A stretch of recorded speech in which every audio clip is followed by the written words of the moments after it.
포기하고 싶을 때 의뢰의 칫솔아저씨의 이야기가 떠오른다. 희망을 잃지 말아야겠다. 뭐 이런 이야기죠. 다음 칸으로 갑니다. 여러분, 인생은요, 누구나 다음 칸으로 갈 거예요. 믿으십니까? 지금 여러분들이 이 세상에서 살다가 이제 다음 칸으로 갈 거예요.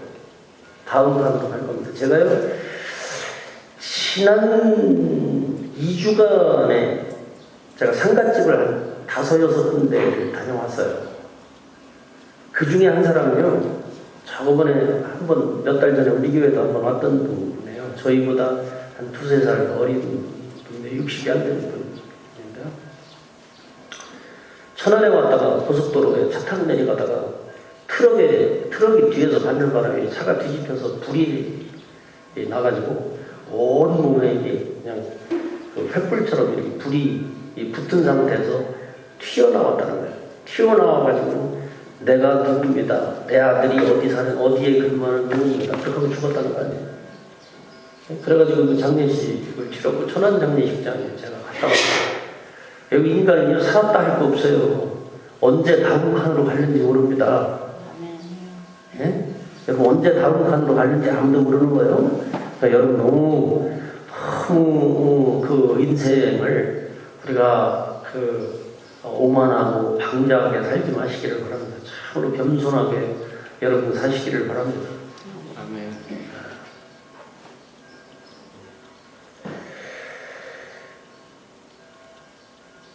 여러분, 어떤 사람이요, 그런 이야기를 했어요. 우리가 지금 세상에 뿌리를 받고 살아가면서 예수님에게 접붙여서 세상을 끊고 예수님에게 접붙여 사는 것, 이것이 다음 칸으로 간 인생이다. 그렇게 이야기를 했어요. 여러분, 예수님에게 온전하게 접붙여져서 예수님과 하나가 되어서 살아가실 수 있게 되기를 축원합니다. 다음 칸의 인생을 사시기를 바란다. 이런 말씀입니다. 여러분이 뉴스를 통해서 보셨겠습니다만 카이스트 대학 학생들이 그 연달아 자살을 한 사건 기억하시죠? 투신 자살을 아파트 고층에서 투신 자살을 하고, 그래서 카이스트 하면은 어떤 대학입니까? 여러분, 그것은 우리나라에서 거의 모든 사람들이 꿈꾸는 우리나라의 수재들이 들어가는 최상의 대학 중에 하나입니다. 입학만 하면 인생 성공이 다 보장이 됐다고 생각하는 그런 대학 중에 하나입니다.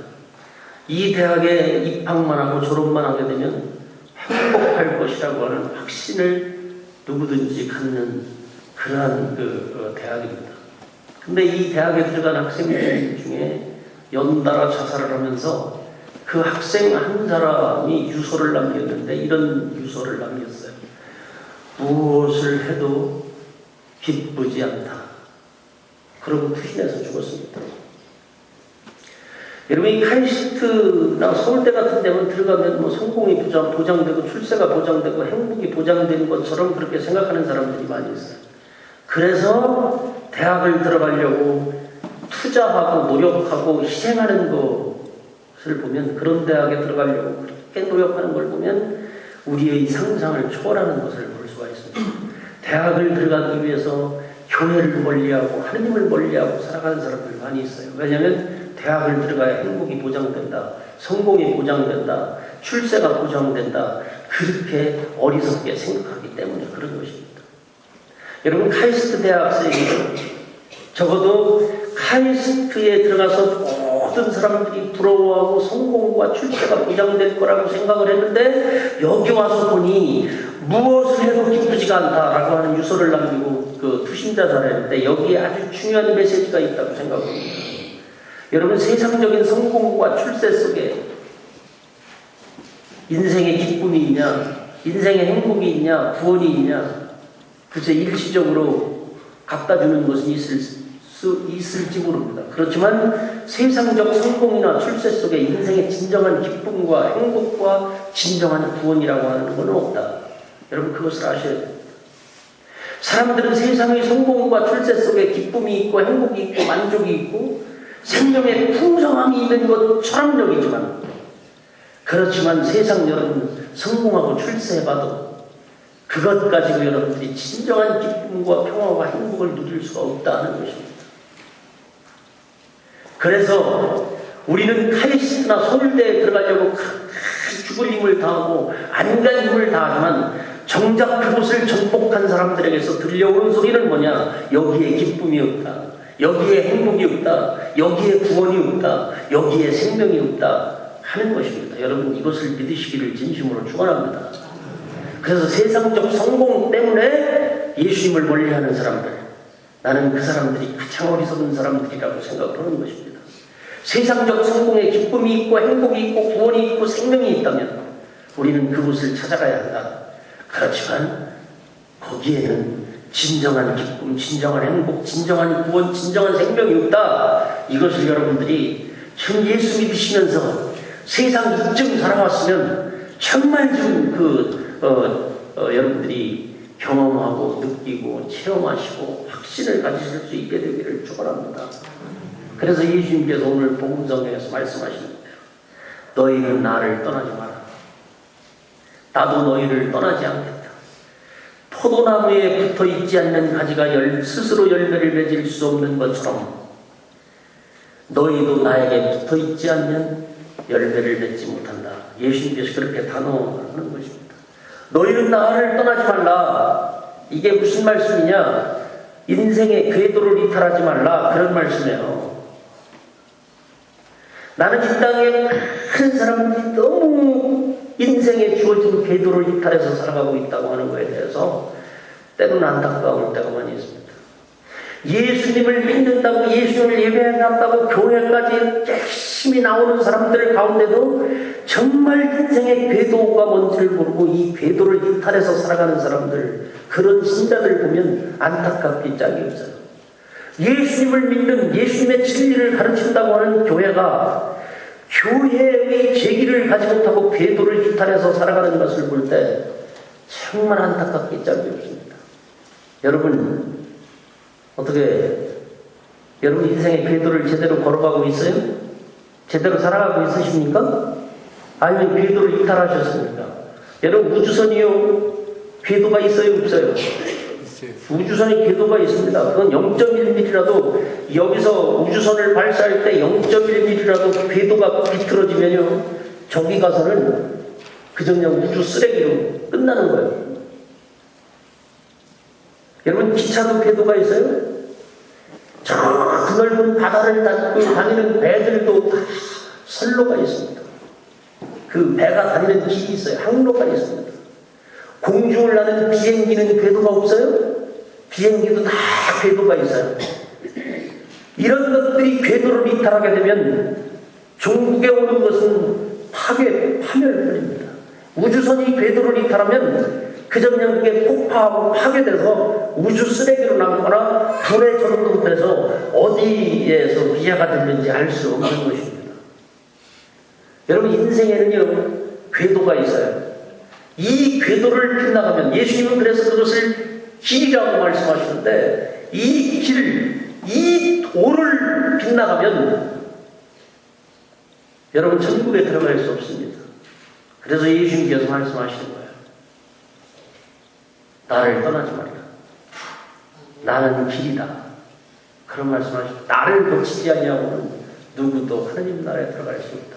그런 말씀하시고 여러분 예수님의 궤도 안으로 다 들어오시기를 바랍니다.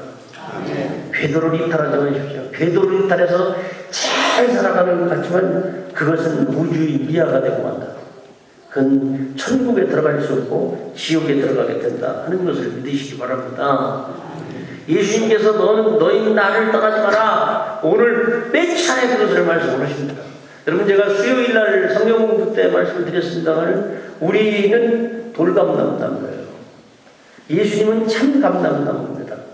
우리가 돌감나무나무에서 잘려져 나와서 예수님의 참 감나무나무에 접붙여질 때 우리가 참 감나무나무로 자라갈 수 있다 하는 거예요. 그래서 성경에서는 우리를 접수에 비유해, 접붙임의 접수에 비유해. 대목이 있고 접수가 있잖아요. 이 대목과 접수, 이 접수는 제가 수요일날 말씀드렸습니다만 이 접수는요 두 가지가 중요해요. 하나가 뭐냐면 자기의 본체에서 잘라져 나오는 거예요. 궤도를 이탈하면서 세상 속에 뿌리를 내리고 자라갔던 것에서 자기 자신을 자르고 단절하고 예수님께로 오는 것입니다. 이 접수의 두 번째 중요한 거는요, 이 본체의 대목에 틈이 없이 달라붙어 있어야 되는 거예요. 그래야 사는 것입니다. 그래야 열매를 맺는 거예요. 여러분, 예수님을 믿으시면 예수님에게 여러분 자신을 접붙이셨으면 틈을 주지 말라 이거예요. 이 틈을 주면 여러분은 예수님의 가지를 자라갈 수가 없어요. 열매를 맺을 수가 없습니다. 조그만 틈도 주지 마시기를 바랍니다. 여러분, 뱀의 특징이 뭔지 아십니까? 뱀은요 소리가 없어요. 아시죠? 뱀이 쓱 지나갔다 그러잖아요. 그래서 사람들이 뱀이 낙엽 위를 지나가는 거를 그렇게 표현을 하는 거죠. 낙엽 위를 지나가는데 낙엽 소리가 나는 것을 이야기하는 거죠. 뱀이 땅바닥을 들 때는 소리가 없습니다. 아세요? 그래서 사람들이 뱀의 공격을 받기가 쉬운 거예요. 어디에 뱀이 있는지를 모르거든요. 그래서 뱀은요, 얼마나 탄력성이 좋은지 몰라요. 그래서 조그만 틈만 있으면 이렇게 굵은 뱀이 자기를 낮추어가지고 그 얇은 틈을 뚫고 들어가서 또아리를 들고 딱 자리를 잡는 거예요. 아셔요? 몰라요? 네? 그래서 나는 뱀을 굉장히 기분 나빠하거든요. 여러분, 예수님하고 여러분이 조그만 틈이라도 주면요, 사탄은 소리 없이 여러분들에게 다가와가지고 그 틈을 비집고 들어가서 사탄이 여러분들을 정복하게 된다 하는 것을 믿으시기를 축원합니다. 틈 주지 말아야 돼요. 네? 틈 주지 마세요. 예수님에게 여기는 확실히 접붙어 있어야 된다. 예수님께서 말씀하십니다. 15장 6절에 보세요. 오늘 복음성경 15장 6절에 보면 나를 떠난 사람은 잘려나간 가지처럼 밖에 버려져 말라버린다. 그러면 사람들이 이런 가지를 모아다가 불에 던져 태워버린다. 그렇게 말씀하십니다. 나를 떠난 사람은 잘려나간 가지처럼 버려져서 말라버린다는 것입니다. 그러면 사람들이 이런 가지들을 모아다가 불에 던져버린다는 거예요. 여러분, 가지의 특징이 뭐냐? 오늘 성경에서 예수님은 당신을 포도나무에 비유하셔요. 나는 포도나무다. 그리고 우리를 뭐에 비유하시냐? 너희는 그 가지다 이거예요. 그래서 여러분들은 예수님의 그 나무에 달라붙어 있어야만 여러분 생명이 유지가 되고 열매를 맺을 수 있다 이거예요. 그런데 예수님이 당신을 포도나무로 여러분을 가지로 비유하시는데 가지의 특징이 뭐냐? 가지의 특징은 절대의존적이다 하는 거예요. 절대의존적이다. 이 가지는 줄기에 의존하지 않고는, 줄기에 붙어있지 않고는 열매를 맺을 수 없다. 살 수도 없다. 그런 가지는 잘려나가서 땅에 버려지고 말라버리고 그러면 사람들이 주워다가 땔감으로 소멸시키고 만다. 그런 이야기입니다. 자, 오늘 성경에서 세 가지를 여러분 기억하세요? 예수님은 누구요? 예수님은 누굽니까? 포도나무예요. 여러분은 가지입니다. 그러니까 우리가 건방 떨고 하나도 없어요. 예수님은 이 가지에 불과한 거예요. 하느님은 뭐라고 그랬어요? 아니, 성경에 오늘 뭐라고 그랬습니까? 1절에 보세요. 나는 포도나무요, 나의 아버지는 농부이시다 그랬잖아요. 여러분, 내가 예수님을 믿고 산다고 하는 거는요, 농부를 하나 얻는 거예요. 하느님을 얻는 거예요. 내가 예수님을 믿고 살면 여러분들이 아등바등 벼락을 놓지 않고 부지런을 떨고 악착을 떨지 않아도 하느님이 여러분 인생 농사 져주신다는 거예요. 믿으십니까? 여러분 자식들, 자녀들 문제, 그 미래, 그 사업, 여러분들이 하고 있는 생업, 예수님을 여러분들이 철저히 믿으면, 예수님에게 붙어 있으면 하느님께서 여러분 자식 농사서부터 다 농사 져준다는 거예요. 믿으십니까? 아멘. 하느님이 농부셔요. 그런 농부시라는 거예요. 그러니까 너희가 예수를 떠나지 말고 예수와 틈을 주지 말고 딱 붙어만 있어라. 그리하면 농부인 내가 여러분들의 인생, 여러분들의 생업, 여러분들의 자녀, 여러분들의 모든 것을 예수님이 농사져서 30배, 60배, 100배의 결실을 거두겠다. 그렇게 말씀하시는 거예요. 믿으십니까? 아멘.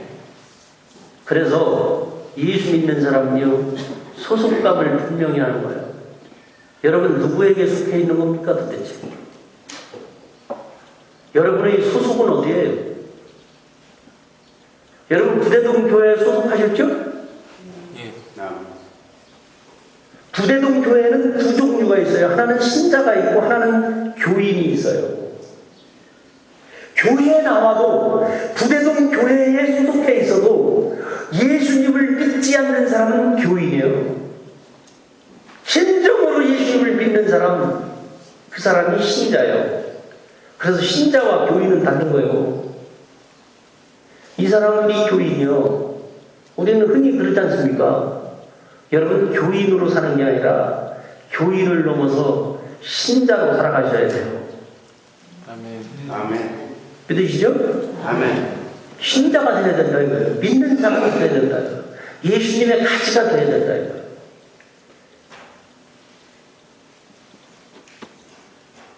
여러분 교인이 무지하게 많은 교회가 있어요.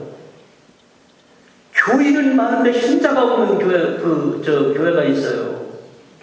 나는 우리 부대동 교회는요, 교인은 적고 신자가 많은 교회가 되기를 바랍니다. 아멘. 진짜요, 이거 내가.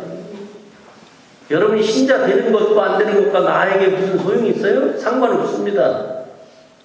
그런데 여러분, 정말 하느님이 농부가 돼서 여러분 인생을 책임져 주시고 그럴 것 같으면, 그러기를 바라면 여러분 진짜 신자가 되시기를 바랍니다. 아멘. 여러분 자식들 여러분들이 백날 쫓아다녀봐요. 한 방에 푹 가는 거예요. 여러분 사업도 한 방에 푹 갑니다. 하느님이 날려버리면 한 방에 푹 가는 거예요.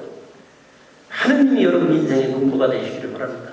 하느님이 여러분 가문의 농부가 되시고 하느님이 여러분 자녀들을 농부가 돼서 길러주시기를 진심으로 축원합니다. 오늘 성경에서요, 너희가 나를 떠나지 않으면 이런 일이 있으리라는 걸 두 가지로 말씀하셔요. 그 첫 번째는 뭐냐면 너희가 나를 떠나지 않으면 큰 열매를 맺는다는 거예요. 15장 5절에 보면 나는 포도나무요 너희는 가지다. 누구든지 나에게서 떠나지 않고 내가 그와 함께 있으면 그는 큰 열매를 맺는다. 나를 떠나서는 너희가 아무것도 할 수 없다. 이렇게 말씀하시잖아요. 왜 할 수 없어요? 나 이만큼 살고 있는데, 나 예수님 없이도 이만큼 살아왔습니다. 그러는데요. 여러분 대한민국에 3대 가는 부자 있어요? 없어요. 하느님께서 지켜주시는 사람들만 3대, 1000대까지 갈 수 있어요. 그건 성경의 약속입니다. 예수님 떠나서는 잠시 되는 것 같으나 그냥 한 방에 가버리는 거예요. 여러분 저 꽃꽂이 보세요. 저거 살아있잖아요. 줄기에서 잘라져 나와서도 얼마나 이쁘게 피어 있습니까? 근데 저거 살았어요? 죽었어요? 저거 죽은 거예요. 시간이 지나면 저 말로 비틀어져요. 왜? 줄기에서 떨어져 나왔기 때문에. 예수님 떠나왔어도 여러분들이 한동안은 화려하게 뽐내고 의시되며 살 수 있어요. 근데 그것은 시간의 문제예요. 죽은 거예요. 그걸 믿으시기를 바랍니다. 아멘. 많은 열매 맺게 한다는 것입니다. 많은 열매 맺게 한다. 그게 예수님께서 첫 번째 하시는 말씀이에요. 두 번째는 뭐냐면 응답받는 삶을 살게 된다는 거예요. 15장 8절 한번 보세요. 8절에 뭐라고 하십니까? 7절. 너희가 나를 떠나지 않고 내 말을 간직해 둔다면 무슨 소원이든지 구하는 대로 다 이루어질 것이다. 그렇게 말씀하시잖아요. 응답받는 삶을 산다는 거예요. 너희가 나를 떠나지 않고, 여기 전제가 있는 거예요. 전제가 두 가지입니다. 여러분은 기도해놓고 하나님은 기도를 안 들어주신다고 막 그러는데요. 안 들어주시는 기도는 왜 안 들어주시느냐? 이유가 있어요. 들어주시는 기도는 왜 들어주시느냐? 이유가 있습니다. 그 전제가 있어요. 예수님께서 내 이름으로 기도하는 것은 무엇인지 다 들어주었다. 그렇게 말씀하실 때 전제가 있는데, 그것은 나를 떠나지 말라. 그런 말씀이에요. 너희가 나를 떠나지 않고 또 내 말을 간직해 둔다면, 그러니까 너희가 나를 떠나지 않고 예수님의 말씀을 마음에 품고 살면, 그러면 너희가 무엇이든지 구하는 대로 다 이루어준다. 그런 말씀이에요. 믿으십니까? 아멘. 지난번에 PBC인가요? 천주교 평화방송 TV, 거기에 주교님이, 천주교 주교님이 나오셔서 응답받는 기도에 대해서 강의를 하시더라고요. 근데 응답을 받지 못하는 것에 대해서 6가지로 쭉 말씀을 하시는데, 그 중에 하나가 뭐냐면, 하나님을 떠나 있으면서 마음에 그 예수님의 말씀을 품고 있지 않으면서 그저 그냥 자기 필요에 의해 필요할 때만 와서 주님한테 무엇을 해달라고 기도하는 것. 그러면서 70년대 송창식 노래를 딱 그 주교님이 불러가시면서 하더라고요. 뭐냐면, 그 인간들이 기도를 주님을 떠난 채 하나님의 말씀을 품지 않고 자기들 필요할 때, 생각날 때 주님한테 와가지고 주님 도와주십시오 그런다는 거예요. 그러면 주님은 왜 불러 돌아서서 가는 사람을 왜 불러 그런다는 거예요. 주교님이 강의를 하시면서 그러더라고요. 응? 하나님이 그러신다는 거예요. 여러분 기도를 부르시면서 하나님이 여러분들이 주님하고 부를 때 왜 불러 돌아서서 가는 사람을 왜 불러, 그렇게 안 하실까 한번 생각해 보시기 바랍니다. 그러면서 그 2절이 그렇게 해요. 나 이 노래 옛날에 부르다가 다 잊어버리고 있는데 그 주교님이 상기시켜 주더라고요. 안 들려 그런다는 거예요. 여러분, 주님의 이름으로 구하는 기도 무엇이든지 다 들어주시겠다고 약속하시는데요, 거기엔 전제가 있어요. 주님을 떠나지 말라는 거예요. 주님의 말씀을 마음에 품고 구하라는 것입니다. 그러면 다 이루어 주신다는 거예요. 믿으시기를 축원합니다. 하나님을 떠나지 않으면, 예수님을 떠나지 않으면 많은 열매를 여러분이 맺는 거예요. 응답받는 삶을 여러분이 살게 된다는 것입니다. 그래서 너희가 많은 열매를 맺고 참으로 나의 제자가 되면 내 아버지께서 영광을 받으실 것이다. 여러분, 우리가 존재하는 이유는요, 나 잘 먹고 잘 살고 나 배 두드리며 살기를 위해서 존재하는 것이 아니라, 우리가 존재하는 이유는 하나님께 영광을 돌리기 위함입니다. 하나님께 영광은 여러분들이 행복하고 기쁘고 사랑의 열매 맺으면서, 여러분들이 세상의 그 풍요로운 열매, 절제의 열매라든가 뭐 이런 것들을 맺으면서 살아갈 때 하나님께서 여러분들을 통해서 영광 받으신다. 내가 존재하는 이유는 하나님에게 영광 돌리기 위해서 하는 것을 믿으시기를 진심으로 축원합니다. 아멘. 그래서 오늘 성경에 보면 열매 맺지 못하는 가지는 쳐낸다는 것입니다. 열매 맺는 가지는 하나님의 소유가 됩니다. 열매 맺지 못하는 가지는 누구의 소유가 되느냐? 누구의 소유가 됩니까? 그것은 나무꾼의 소유가 되죠. 하나님은 참된 동무로서 나무 그 가지를 잘 자라게 해서 열매를 맺게 하시는 분이신데 반해서 나무꾼은 가차없이 여러분을 잘라다가 소멸시키는 사람이에요. 여러분들이 열매 맺지 못하는 가지로 남아있으면 여러분은 나무꾼의 소속이 되고, 열매 맺는 가지가 되면 여러분은 하느님에게 속한 사람이 된다 하는 것을 여러분 믿으시기를 축원합니다. 그래서 오늘 예수님의 말씀을 통해서 여러분들이 더 예수님에게 틈 주지 않고 빈틈 주지 마시고, 여러분 세상에 무슨 조금만 일이 있으면 전부 주일날 성전 빠지는 거를 쉽게 생각하고 그러지 마요. 여러분 진짜 여러분들이 복받고 은혜 가운데 기쁨과 평화와 행복과 희망 가운데 이렇게 살아가시는 건 예수님 칸으로 옮겨와서 세상에서 예수님 칸으로 옮겨와서 예수님 딱 따라붙어 있으면 여러분들이 하든 뭐 억척을 떨고 그냥 눈을 부라리고 하나라도 손해볼까봐 그렇게 하지 않아도 하느님께서 여러분 인생을 농사지어 주신다 하는 것을 믿으시기를 축원합니다. 이것을 분명히 여러분 오늘 요한복음 15장을 통해서 깨달으시기 바랍니다. 제가 이 요한복음 15장 굉장히 좋아하는 말씀이에요. 포도나무 잎이 얼마나 좋아하는 말씀인지 아십니까? 저는 그거 믿어요. 너가 나를 떠나면 아무것도 할 수 없다. 그것을 믿는 사람이에요. 여러분 다시 한번 집에 가셔서 15장 읽어보시기 바랍니다. 아멘.